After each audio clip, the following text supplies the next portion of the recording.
Sa previous episode, ang bida nating si Takumi ay napunta sa ibang mundo na may kakaibang kakayahan na binigay sa kanya ng Diyos. Natagpuan pa niya ang batang kambal na sa una ay nag-alangan siya dahil sa napakadelikado na lugar. Lingid sa kanyang kaalaman, ang kambal pala ay may kakayahan sa karate na parang si Bruce Lee at nagulat siya sa mga batang ito na sa kalaunan, ay kanya namang tinanggap bilang kanyang mga anak at siya ang tumayong tatay nila sa bagong mundo na ito. At sa pagpapatuloy, pagkatapos ng ilang sandali ay nagsimula ng turuan ni Takumi ng matematika ang kambal. Pagkatapos nilang mabilang hanggang 10 ay itinuro naman niya na ang halaga ng malaking tansong barya ay 10 beses ng maliit na tansong barya, at ang pilak na barya ay 10 beses ang halaga ng malaking tansong barya.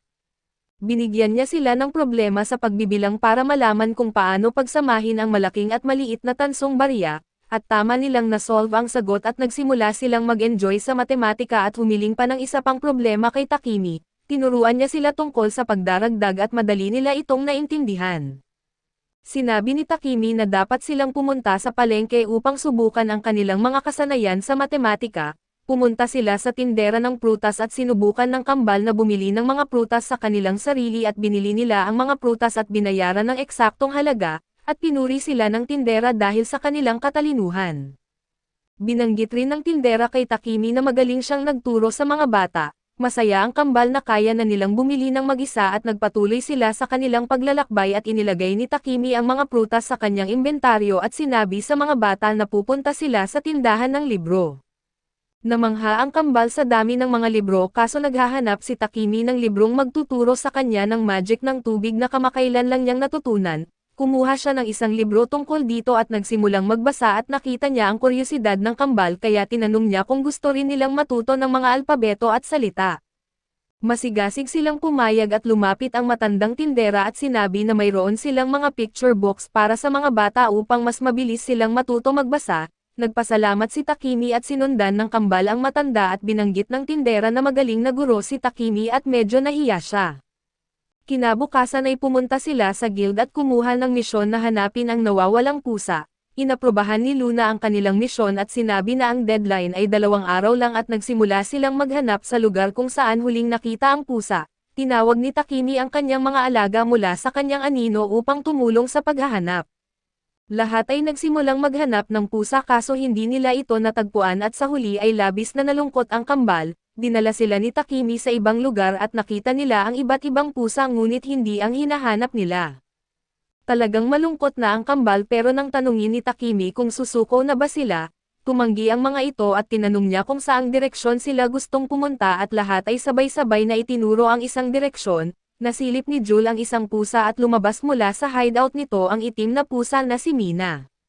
Napagtanto ni Takumi na siya ang hinahanap nila at nasa sabik ang mga bata na makita ang pusa, ngunit sinabi ni Takumi na dahan-dahan silang lumapit para hindi ito matakot at dahan-dahan lumapit ang kambal kay Mina, ngunit mukhang nag-aalala pa rin ang pusa.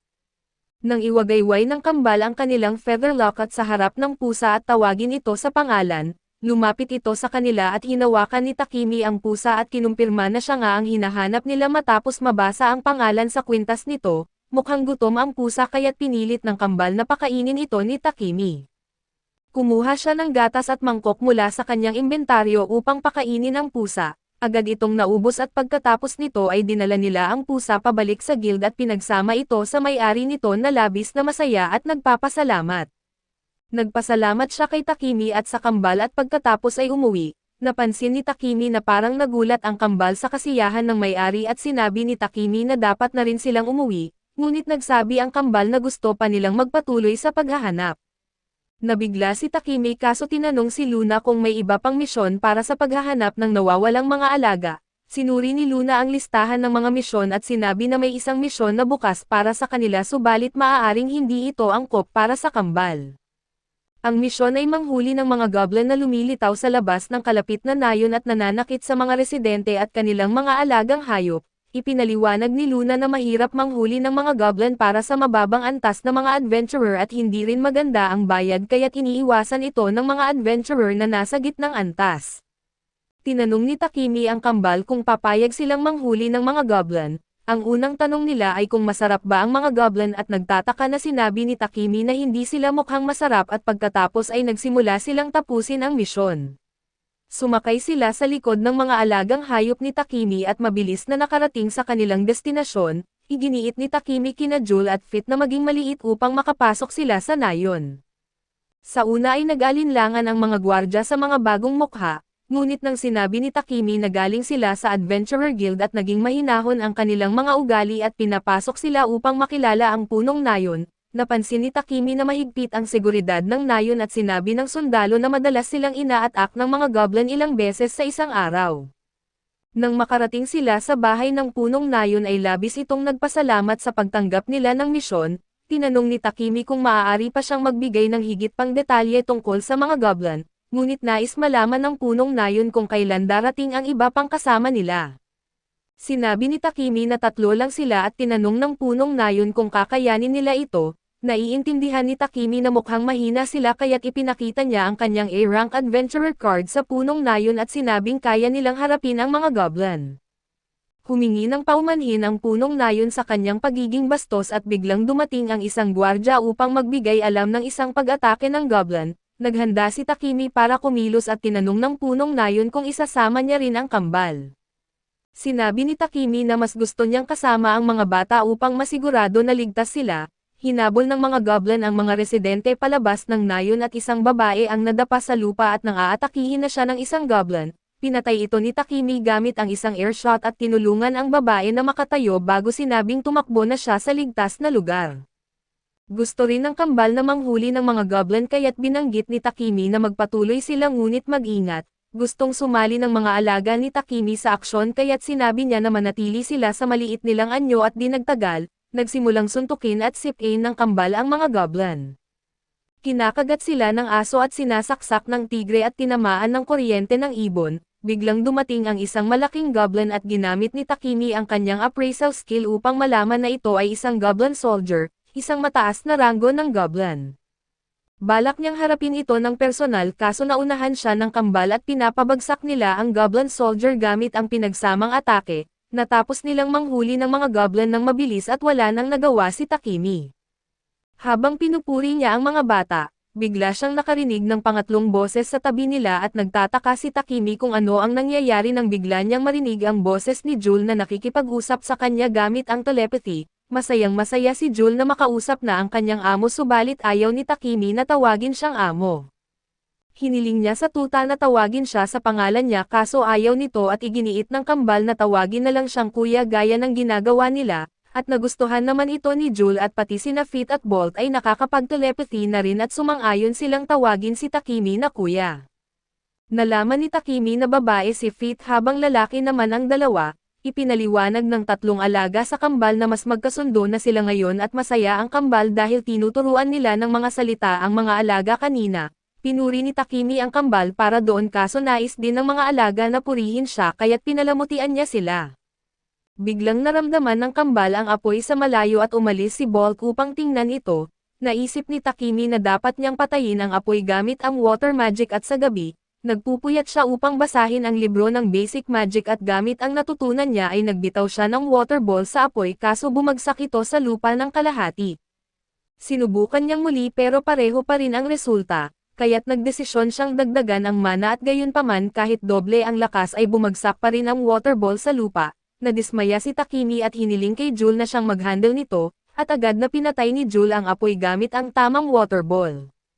Nalungkot si Takemi sa sarili, kaso pinalakpakan siya ng kambal upang palakasin ang loob niya at pagkatapos noon ay umalis sila sa nayon at kinuha ang kanilang gantimpala mula sa guild at umuwi. Inaasahan ni Takemi na pagod na ang mga bata matapos ang buong araw na pagtakbo, ngunit puno pa rin sila ng enerhiya at humiling na basahan sila ng picture book.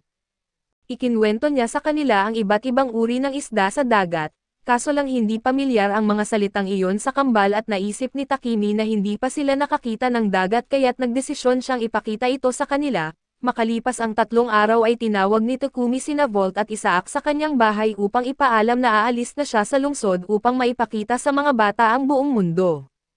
Tinanong ni Isaak kung may pupuntahan ba siya at sinabi ni Takumi na bibisita siya sa port city ng Bailey. Guminhawa ang loob ni Volt na mananatili pa rin si Takumi sa loob ng kaharian dahil gusto niyang umasa dito kung sakaling may bigla ang problema sa mga halimaw.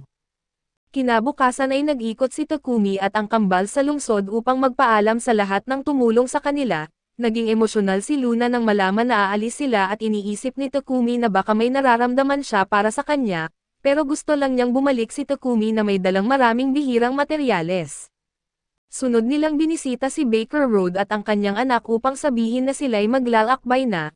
Hiningi ni Takumi na gumawa sila ng maraming tinapay para sa kanilang paglalakbay at tinanong sila kung anong tinapay ang gusto nila. Binanggit ni Takumi na gusto niya ang cream bun at red bean bun kasama ang ilang bagong varieties. Pagkatapos ay binisita ni Takumi ang tindahan ng damit at bumili ng mga cute na summer outfits para sa kambal. Hindi sinangil ng tindera ang mga damit dahil ibinigay niya ito bilang regalo at sa huli, pumunta si Takumi sa simbahan upang bisitahin si Cell na medyo upset na hindi siya binisita ni Takumi ng matagal na panahon. Ipinaalam ni Takumi na lilipat siya sa Port Town at magbibigay ng balita sa pamamagitan ng templo kapag naroon na siya, ngunit bago sila makaalis ng lungsod ay dumating ang isang malaking matabang lalaki at sinabing tigilan sila dahil pagmamay-ari niya ang kambal. Bigla nilang naalala ang araw na sila'y dinadala kasama ng ibang mga alipin at sinalakay ng mga halimaw ang kanilang karwahe. Tinangkang itapon ng matabang lalaki ang isa sa kanila bilang bitag sa mga halimaw kaso mahigpit na kumapit ang isa pa kaya't pareho silang natapon upang harapin ang mga halimaw. Natatakot pa rin sina Alan at Elena sa kanya kaya't mahigpit silang kumapit kay Takumi. Kaso dito muna matatapos ang ating recap. Salamat sa inyong panonood hanggang sa muli.